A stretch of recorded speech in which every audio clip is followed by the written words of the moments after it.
Good morning, good morning, good morning mga halaw.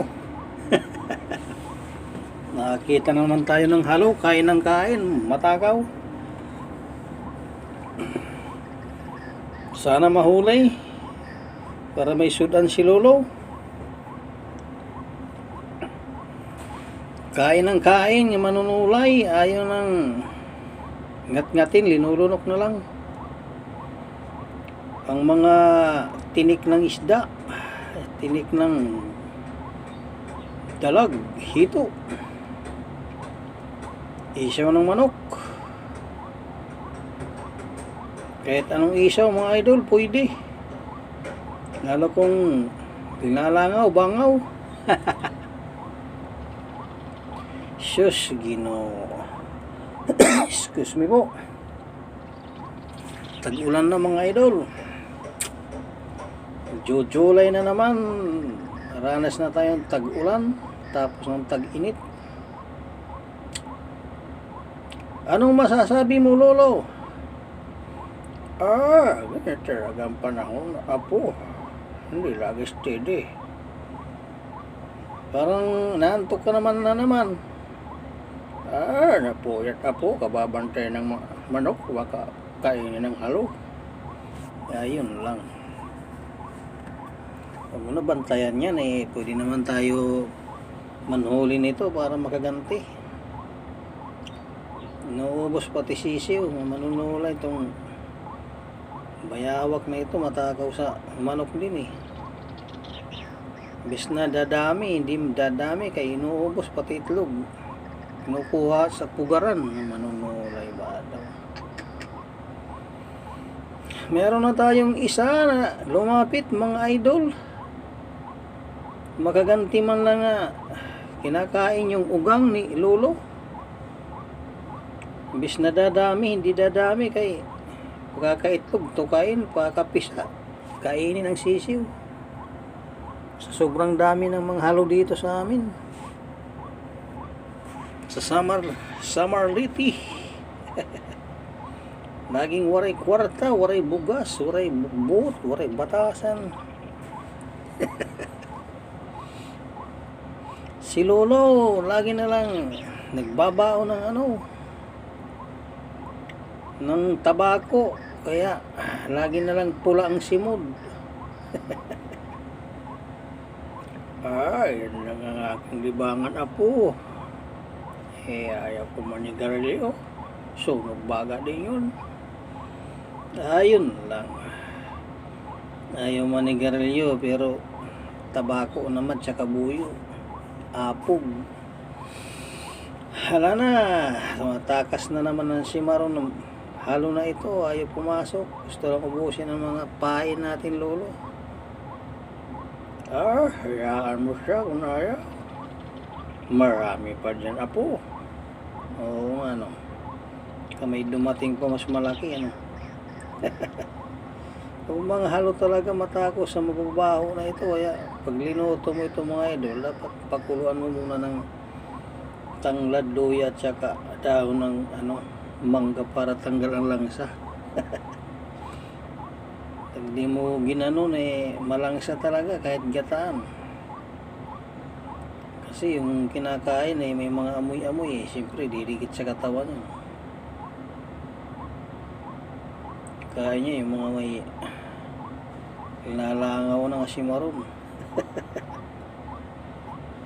Antok na naman si Lolo. Ay nagtaga man ng dalag doon na puyat sa kababantay sa dalag. Isa lang nahuli. Mas maganda ng isda po kaysa dyan, matigas yung laman yan. Ayun lang. Tatakas pa yata Lolo, hindi na magpahuli, manunulay babalik yan po. Marami pang mga yan, kapatid niya dyan. Bagay kasi matakaw ito sa pagkain hindi to alis pag di naubos ang yan, pain natin. Ang daming dito, lamok, tagngok. Sus, hindi man tayo pwede magpauso kay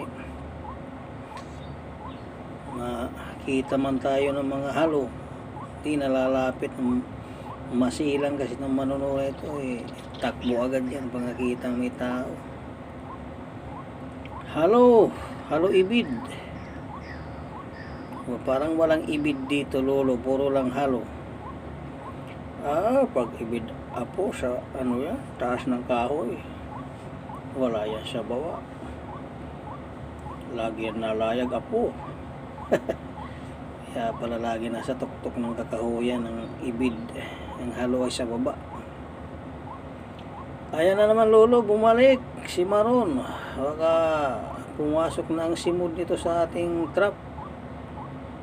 Manunulay ito hindi natin to binawasan lolo, ubusin ang manok. Kaya wala na lolo yung manok mo doon, baka tinuka ng manunulay, nilalabas lang dila pinapainan yung manok, kaya paglapit alam na, hampasin na nagbuntot. Parang din to sawa pag kumain. Tingnan mo hindi na nangingin, inumuya, lunok ng manunulay kita niya maraming pagkain, lunok-lunok na lang manunulay. Lagyan kaya natin lolo ng bingwit yung pain, yung kinakain niya, mas siguro malulunok niya kaysa dyan sa trap. Minsan ayaw pag nalunok di parang nabingwit na rin siya. Yung manunulay, halata yata lolo tumitingin dito sa atin hindi yan, tago na tago tayo ako, may nakaharang. Yung camera lang natin ang natin makita siya kaso lakas pakiramdam manunulay na ito. Ayun na pumasok ng ulo lolo, baka okay na ito. Mahuli natin to kahit malang isang piraso, uwi na tayo lolo, kaya parang uulan yata.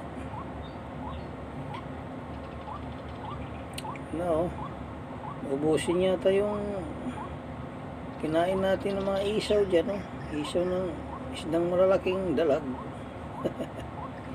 Tsaka isaw ng manok. Ayan sinasabi ko, ibinaba na talaga lolo, sigurado na ito pag pinuspos pa niya ito, push up pababa pa yan, huli ng manunulay. Meron na tayo sudan lolo pag ganyan tinutulak talaga niya. Siyempre higpit yan mga idol, wala na, di na makakawala yan. Sige pa, tulak mo pag manunulay ka kay paubusin mo ang manok ni lolo. Sus nahimigpit ng manunulay talagang gusto ubusin ang pain ng manunulay na ito matakaw wala, tinitingnan tayo dito lolo, mukhang tatakbo dahan-dahan lang lolo pag camera, kaya man makahalata tatakbo yan. Pasmado na ako ang aking kamay na yun lang. Ayan bababa na yan lolo, mahuli na yan. Mayroon tayong sudan, pamparis na tayo sa gabi. Utan ba? Utan na lang tayong utan, kailangan may karne lolo para lalakas ang tuhod. Sus, akit pa tayo ng bundok, tayo makapagsahin ng kamuting kahoy. Ayan takaw talaga, pati ulo ng dalag kinakain. Manunulay walang pili. Sige pa, ipos mo pa, hatakin mo pang manunulay ka para makarni ka nga manunulay. Inuubos mo yung manok ni lolo. Ayan tunutulak talaga. Pag humigpit pa yan lolo, sigurado na may sudan. Ayun humigpit na nga hindi na makawala yan lolo, sigurado na ito. Pwede na tayo mo may isa na. Kabutan tayo ng ulan lolo, medyo kulimlim na, makawala pa ito lolo. Maraming salamat mga idol sa inyong panonood. May sudan na si lolo. Kung nagustuhan nyo ang ating video, pa-iwan ako ng like at pa-share na rin. At higit sa lahat, paki-subscribe, dagdag na rin nyo para tulong kay Lolo makabiling bigas. Lagi na lang kamuting kahoy ang kinakain. Saan man kayo naroon, lagi mag-ingat. Kukunin na ni Lolo yan, na siya magaling manghuli dyan eh. Ako, baka makalmot, nasirang kutis. Lagi mag-ingat, saan man kayo naroon mga idol. Bye-bye, bye-bye you. Okay na ito, sundan na si Lolo.